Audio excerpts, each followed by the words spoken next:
Jammu marathon के समापन समारोह में उपराज्यपाल मनोज सिन्हा ने विजेताओं को सम्मानित किया।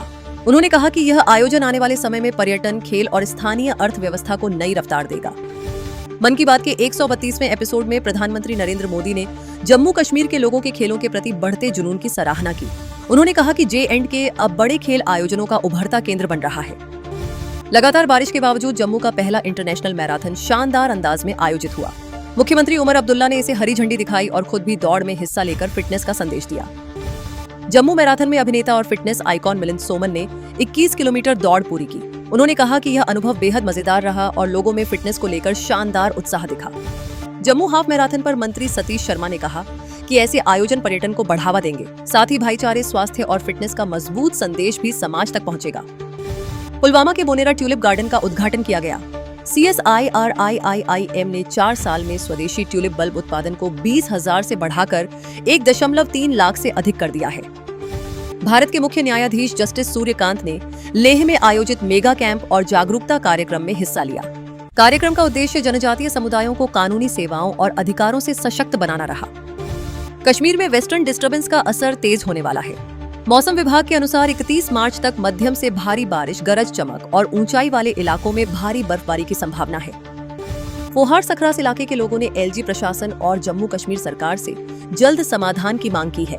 स्थानीय लोगों का कहना है कि बुनियादी समस्याओं के कारण उन्हें लगातार दिक्कतों का सामना करना पड़ रहा है। PDP प्रमुख महबूबा मुफ्ती ने कहा कि ईरान और भारत के रिश्ते हमेशा अच्छे रहे हैं। उन्होंने कहा कि जम्मू कश्मीर को लंबे समय से लिटिल ईरान के नाम से भी जाना जाता है। महबूबा मुफ्ती ने नेशनल कॉन्फ्रेंस और बीजेपी दोनों पर निशाना साधा।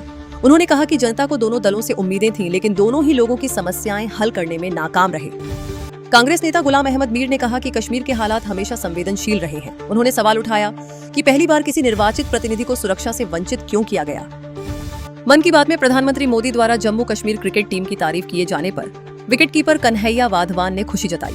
उन्होंने कहा कि यह पूरे टीम और प्रदेश के लिए गर्व का पल है। किश्तवाड़ में मन की बात कार्यक्रम बड़े उत्साह के साथ सुना गया। बीजेपी प्रवक्ता सुमन भंडारी ने कहा कि प्रधानमंत्री ने खेल, नवाचार, स्वास्थ्य और आत्मनिर्भर भारत जैसे अहम मुद्दों पर बात की। प्रधानमंत्री नरेंद्र मोदी ने कहा कि सरकार कोशिश कर रही है कि वेस्ट एशिया के युद्ध का भारत पर कम से कम असर पड़े। साथ ही उन्होंने कांग्रेस पर राजनीति के लिए खतरनाक बयानबाजी का आरोप लगाया। प्रधानमंत्री मोदी ने केरल में UDF और LDF पर जोरदार हमला बोला।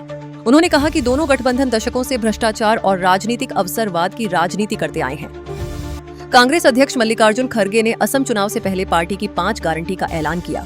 इसमें महिलाओं का कल्याण, सबके लिए स्वास्थ्य, भूमि अधिकार और जुबीन गर्ग केस में न्याय का वादा शामिल है। बीजेपी सांसद गुलाम अली खटाना ने अफवाहों के खिलाफ PM मोदी के संदेश को अहम बताया। इस बीच केरल, असम, नेपाल और तमिलनाडु में राजनीतिक गतिविधियां तेज होती नजर आईं।